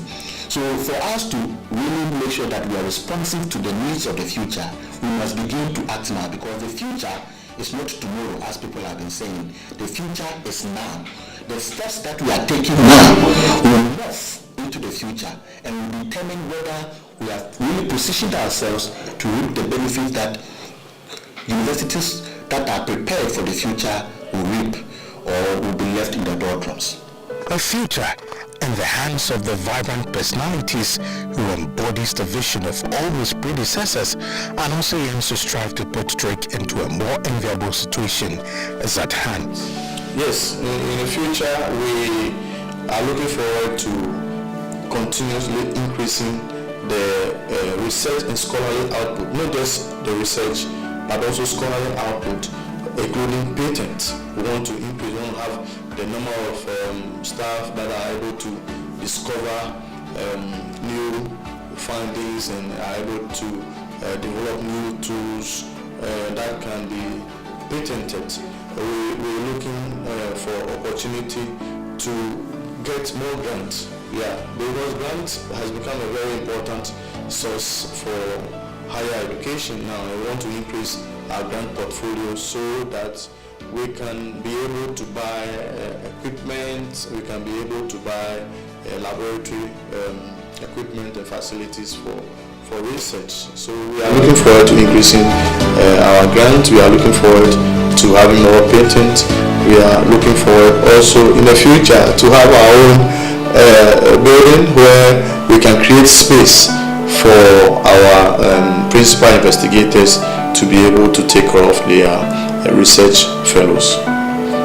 Today, we celebrate the past, present, and the limitless future of this remarkable directorate, a future filled with hope, discovery, and the promise of a better world for all, and that is what the past 10 years has been for the University of Cape Coast Directorate of Research, Innovation and Consultancy, thereby putting UCC on the map of research and academic success.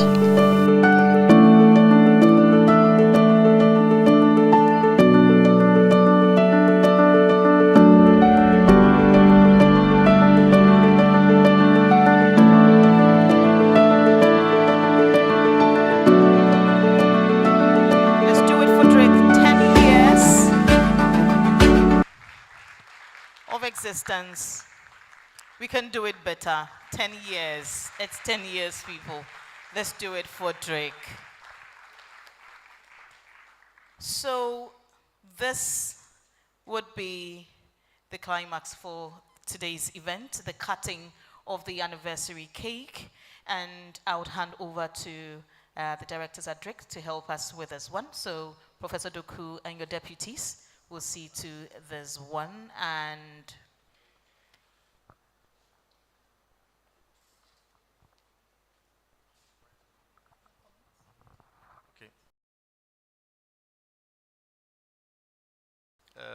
Of working together, 10 years of promoting research, 10 years of developing policy to guide research, and we've been fortunate, especially me as the fourth director of this important directorate. Many of us, and in fact all of us, have worked so hard to establish this directorate and to work and sustain it.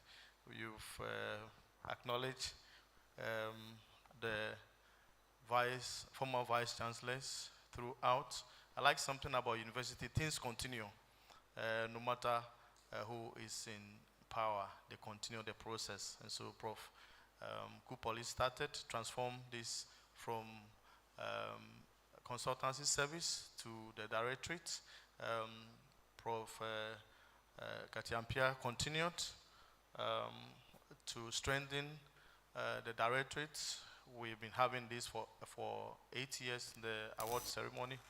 Professor Buampong has held it so high and continue to support us in all we do. So has been also the former deputy former pro-vice chancellors who have been the chair of the Greek Management Committee. They've supported us right from Professor Boa, Professor Odro, Professor Dubando. They've all chaired the Greek Management Committee, and now Professor Bohinin. So we are most grateful. This is a token that we have to celebrate this great time. Of course, we are very grateful to all of you, those of you who have been working so hard. Now, so we are grateful. Let's all wait to the end and enjoy a piece of this cake. This is like no other.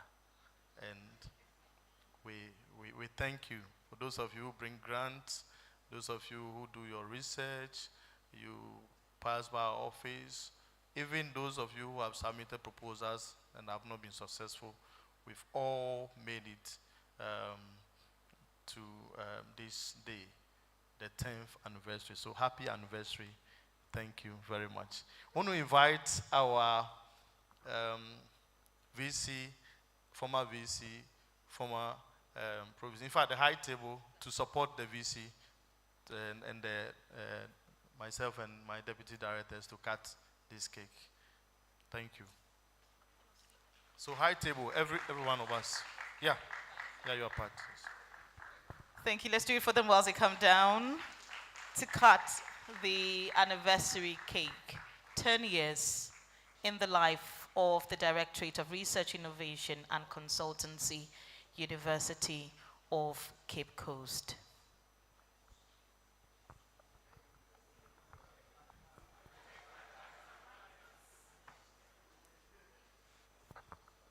That's quite a sword. 10 years.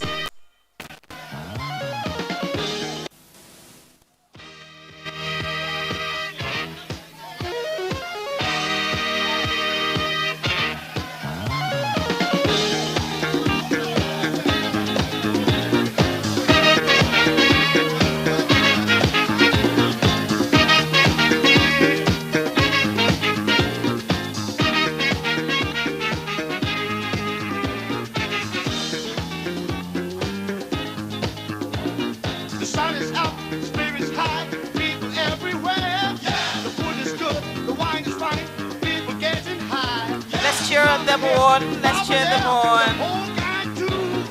Everybody's dancing, celebrating all night long. We should be able to cut to the base. So we should be able to cut through. We should be able to cut through to the base. Let's cheer them on. Let's cheer them on. Folks are jumping, screaming, and shouting, party everywhere. All our friends, they still do it. Make the sunshine bright. Even AI, artificial intelligence will help with this one. Everybody's dancing, celebrating all night long. Let's do it. 10 years and we're going down. Congratulations to Drake. Congratulations to Drake. We can do it better. 10 years. Congratulations to Drake. So if you can get those who help us with serving the cake to come for it now, we'll be grateful. So while we get the group together cake away from the auditorium and then cut it to pieces so we could all enjoy, I would call for a cultural performance. So we would invite the cultural troupe to give us a performance.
Thank you very much for that beautiful display.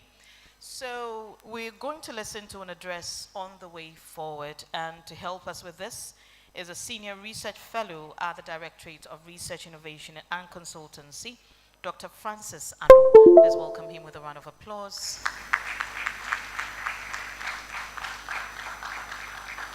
Let's do it better for Dr. Ano.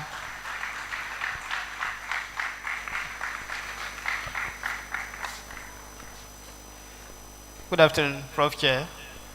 Please permit me to stand on the protocols you already established. Good afternoon, everyone. And congratulations to all our awardees and been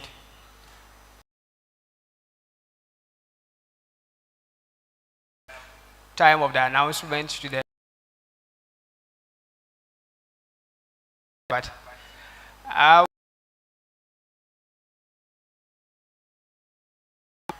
well, this is just about the beginning. The actually start, and from November, your contracts will be, but you can sign them from Monday.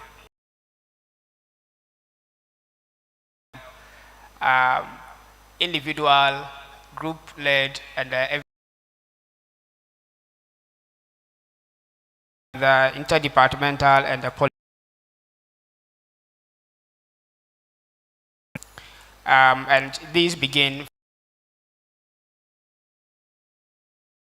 now.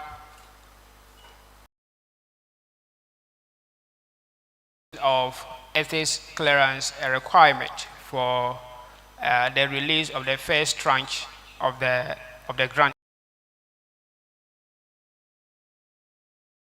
Sometimes keep some people or make it impossible for some to complete within the 9 months or 12 months.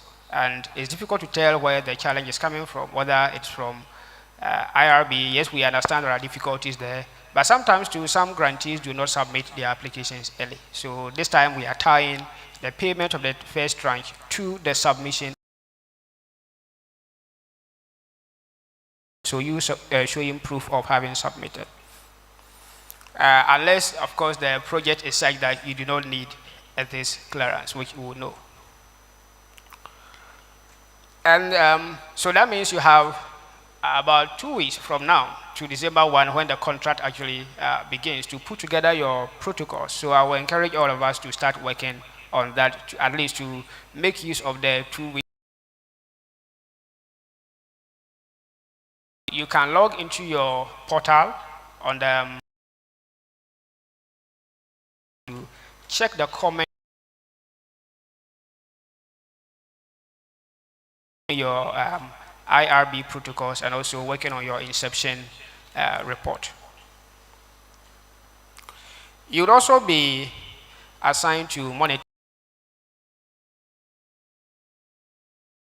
explain to you in the contract, but basically these are people who will be keeping track of progress.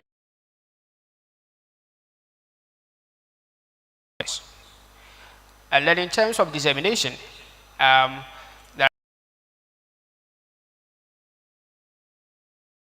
are stakeholder engagement workshops and all that. A key condition to the award is that you publish in a is a key requirement to getting the final. We'll be keeping an eye on that.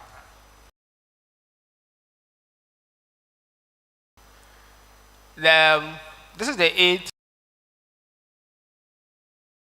The 9th will be with us very soon. And this time we change things a bit by giving a pre-call. Increase the number of applications. Unfortunately, to figure out exactly waited despite the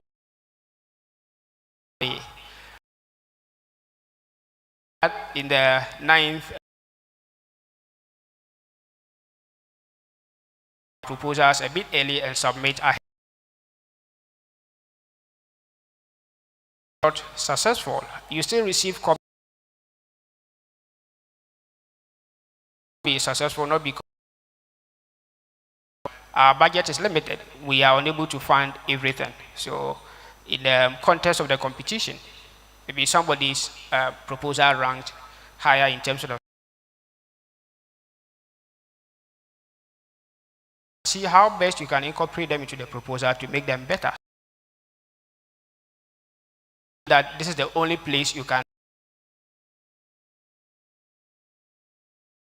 the next call. It's better another call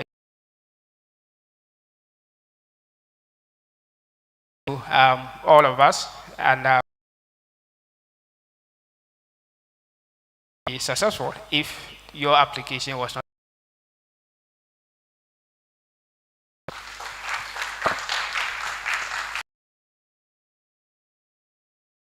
For him.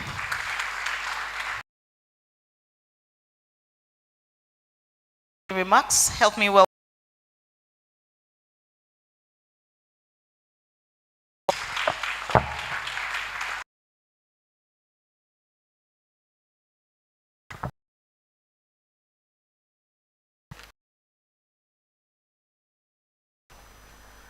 Good afternoon. Yes, please join hands. Join Professor Peter Amakwe.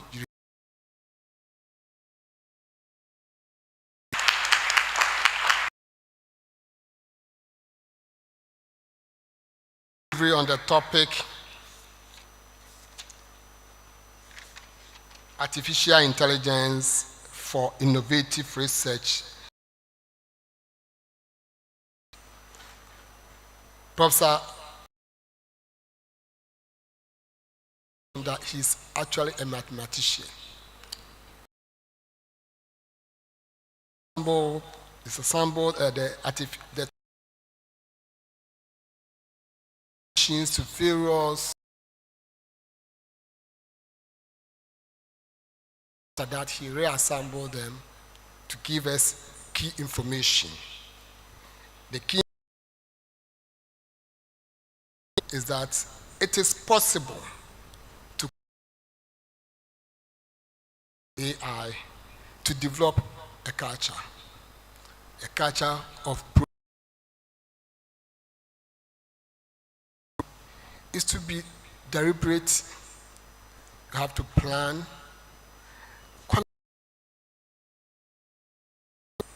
When you are doing your research, because many people are doing research in different areas of the world. If you are not fast, by the time your findings come out, somebody will have published his or hers. So let us all work together to ensure that we are able to come out with a more. We need to translate it to have. Thank you very much.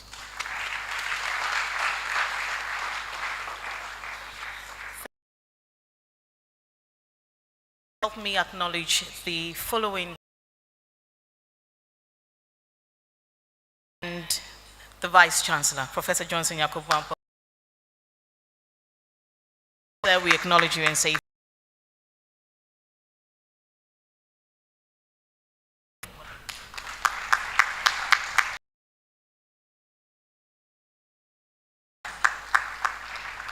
we also acknowledge former Pro-Vice Chancellor, Professor John Nelson Boa. Professor G.K. Teodoro, former Pro-Vice Chancellor. Professor Dora Francisca Edubuando, former Pro-Vice Chancellor. Professor Davis, Provost of the College of Education Studies. Professor Anochi Mohammed Adam, Provost of Code. Let's acknowledge the Director of DRIC, Professor David Taiduku. Professor Dorcas Obri Yabua is Deputy Director of DRIC. Dr. Branford Bevill, Deputy Director, Drake. Professor David Isumangs, former Vice Chancellor, Koforidua Technical University. Professor Livingston Sam Amwa, former Provost of the College of Agric and Natural Sciences. We also have Professor Isaac Gallion here, former Provost of Code. Former Provost of the College of Health and Allied Sciences, Professor Ivy Ekem. Professor Mahmoudou Akudugu, National UTAC President and Director, Interdisciplinary Research, UDS. Ms. Monica Siao is Regional Director, Department of Social Welfare, representing the Central Regional Minister. We duly acknowledge all deans of faculty and schools, all directors, all heads of departments, and the clergy from the chaplaincy unit. Thank you so much. Professor Dorcas Obriyabua, Deputy Director of Drake, will give us the vote of thanks. Let's welcome him here with a round of applause. Thank you very much. I think my work has been made easier with these acknowledgements right before the vote of thanks. So hopefully it will be a short one. On behalf of the Directorate of Research, Innovation and Consultancy, I have the pleasure to thank all those who have made this occasion possible. Of course, our Vice Chancellor, we are always grateful that you make the time to be with us, to chair the program, and also all the support that made it possible for us to be here in the first place. So thank you very much, our Vice Chancellor. Of course, we have all the former Vice Chancellors who have for years kept showing their support, attending all our programs. We are very grateful that you find it important and make the time to be here. Please, let's thank them for that. Our acting Pro-Vice Chancellor, we are also happy that you are here and also doubling as the Provost for your own college. Thank you for being here. And all Pro-Vice Chancellors also who have made it here today. We are very grateful and thank you for your continuous support. Our keynote speaker, today hopefully we all have something to take home about AI. As said, it's a conversation that has begun and it is here, and whether we like it or not, we would have to embrace it, which would imply that we take time to know what it means, and we are very thankful for the time you've taken, as our chair said, to break it down and reassemble it so that hopefully we all got something we can take with us. Thank you so much, our keynote speaker. We have all our special invited guests from the ministries, agencies, our sister institutions, all those who have made the time to be here representing the regional minister. We are very grateful for that, and we thank you for the time to be here with us. Of course, our provosts and deans and directors of the University of Cape Coast, most of you have not just been here, but also over the months since this call was rolled out, played various roles.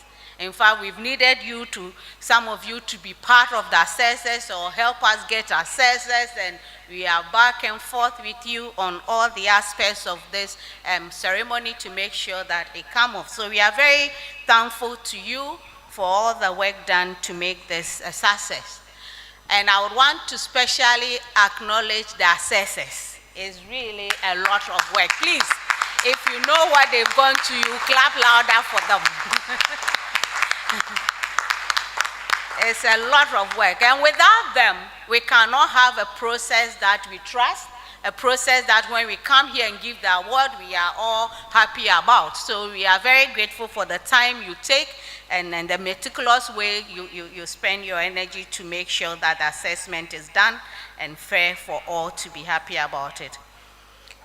We have the Directorate of Public Affairs. You've been with us, and I'm happy to thank the MC for being here and year by year doing this, and they help us organize this program, and I want to thank them so much for all that they do. All invited guests, vote of thanks is one of the simplest and can be one of the hardest that get you in trouble. So all invited guests in all categories, you are deeply acknowledged, and we are very grateful for your time. The drivers that brought people from far and near, we are thankful, and we hope that you will take them back also safely. The media, we can't forget you, because really without you, everything basically stays here. But with you, we have memory of this event, and also those who are not here are able to get all that happened here today and be motivated, including faculty who couldn't join us. So there were these grantees and all categories of people who have received recognition. Thank you for gracing the occasion. And finally, I'm thanking myself for thanking you.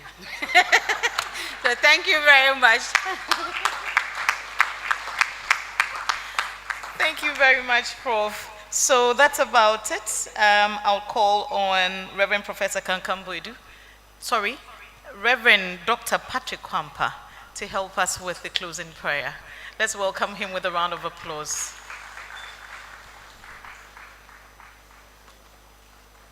We can do it better for Dr. Kwampa.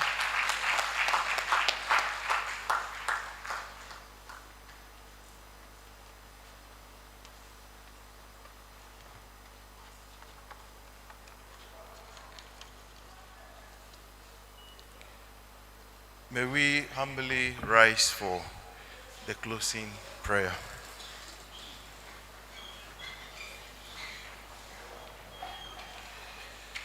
Shall we pray? God Almighty, we thank you for a very successful program and 10th anniversary celebration of Drake. As we are about to close the ceremony, we thank you for your presence, and we thank you for the lives of all the dignitaries here present. We thank you for all the functionaries that performed during the program. We commit our departure into your hands. May you continue to bless Drake, the entire university, and everyone here present. And may you dispatch us with your blessings now and forever. And this we pray in the name of Christ Jesus, our Lord, with thanksgiving. Amen. Thank you very much, but we're going to have a photo session after this. Yes, it's going to be outside, so we shall remain standing as the Vice Chancellor recesses with his team. Thank you so much for being a part of this event.